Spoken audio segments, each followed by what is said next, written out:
Saya Alia dan pada video ini saya akan membahas tentang Kerajaan Islam India Mughal. India menjadi wilayah Islam pada masa dinasti Umayyah, tepatnya pada masa Khalifah Al-Walid. Penaklukan wilayah ini dilakukan oleh pasukan Umayyah yang dipimpin oleh Panglima Muhammad ibn Qasim. Kemudian pasukan Ghaznawiyah di bawah pimpinan Sultan Mahmud mengembangkan kedudukan Islam di wilayah ini dengan berhasil menaklukkan seluruh kekuasaan Hindu dan mengadakan pengislaman sebagian masyarakat India pada tahun 1020 Masehi. Setelah Ghaznawi hancur, muncullah beberapa dinasti kecil yang menguasai negeri India. Kerajaan Mughal menguasai hampir seluruh daratan India sampai meluas ke Pakistan. Kerajaan Mughal adalah kerajaan Islam yang pernah berkuasa di India dari abad ke-16 hingga abad ke-19. Dinasti Mughal memiliki peran penting dalam perkembangan Islam di India.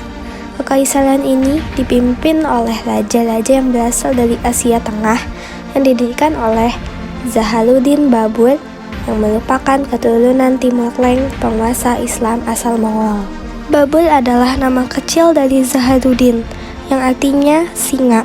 Ia lahir pada Jumat 24 Februari dan ayahnya yang bernama Umar Mirza menjadi Amir Fergana, turunan langsung dari Miran Shah, putra ketiga dari Timur Leng, dan ibunya yang bernama Kotluk Nigar Khanum. Babur kehilangan ayahnya dan sekaligus menggantikan kepemimpinan ayahnya dalam usianya yang masih sangat muda. Namun demikian ia sangat pemberani sehingga kelihatan lebih matang dari usianya. Pada tanggal 21 April 1526 Masehi, terjadilah pertempuran yang sangat dahsyat di Panipat. Ibrahim Lodi beserta ribuan pasukannya terbunuh. Dan Babur langsung mengikrarkan kemenangannya dan mendirikan pemerintahannya. Setelah mendirikan kerajaan Mughal, Babur berusaha memperkuat kedudukannya. Di pihak lain, raja-raja Hindu seluruh India menyusun angkatan perang yang besar untuk menyerang Babur. Dan di Afghanistan, golongan yang setia pada keluarga Ibrahim Lodi mengangkat saudara kandung Ibrahim, Muhammad Lodi, menjadi sultan. Sultan Mahmud Lodi bergabung dengan raja-raja Hindu tersebut. Mughal dipimpin oleh raja yang terus berganti. Setelah Babur wafat, maka anaknya lah yang menggantikan, yaitu Nasiruddin Muhammad Humayun atau Humayun, membangun kekuatan militer yang telah hancur. Dan berkat bantuan Shah Tasmap yang memberikan pasukan militer sebanyak 14.000 tentara. Maka pada tahun 1555, Humayun mencoba merebut kembali kekuasaannya dengan menyerbu Delhi, yang pada saat itu diperintah oleh Sikandar Sur. Akhirnya ia bisa menaklukkan kota ini dan ia memerintahkan kembali pada tahun 1556 Masehi. Selanjutnya, raja pada masa kemajuan Daulah Mughal pertama ada Jalaluddin Muhammad Akbar. Akbar adalah seseorang laki-laki yang memiliki naluri kerajaan yang kuat. Prinsip inilah yang membuat Akbar bertekad menjadi penguasa tertinggi di India yang tak dapat digugat. Masa kepemimpinan Akbar adalah puncak kejayaan kerajaan Mughal, tidak hanya dalam bidang politik dan militer saja, tapi juga bidang ekonomi, pendidikan, seni, budaya, administrasi, dan keagamaan.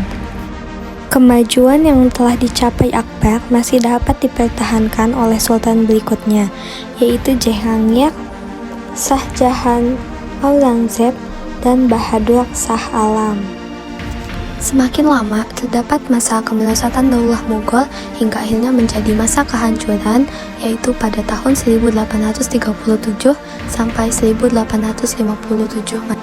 Menjadi salah satu ekonomi dunia adalah puncak kejayaan Mughal, yaitu pada abad ke-17.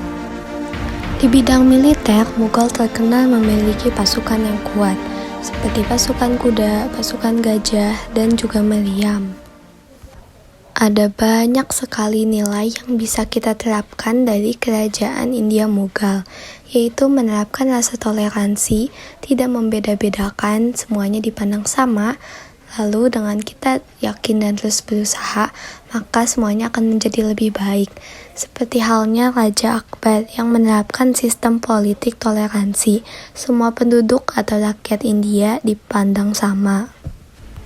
Lalu kita dapat mengambil pelajaran bahwa kemajuan Mughal dalam berbagai bidang yang berkembang merupakan buah manis dari perjuangan yang dilakukan, terus bangkit dari keterpurukan dan terus berjuang.